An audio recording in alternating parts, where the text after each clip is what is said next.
Er xotin bir-biri bilan joni taskin topadi, joni orom oladi.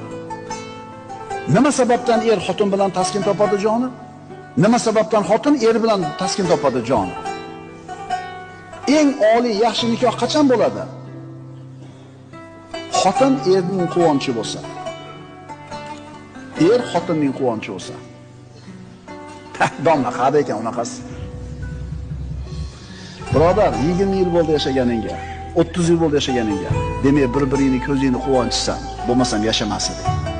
Ha, kamchiliklari bor, onani qila olmaydi, manaqa fe'li bor. Xuddi shunga o'xshaganda senda ham bor.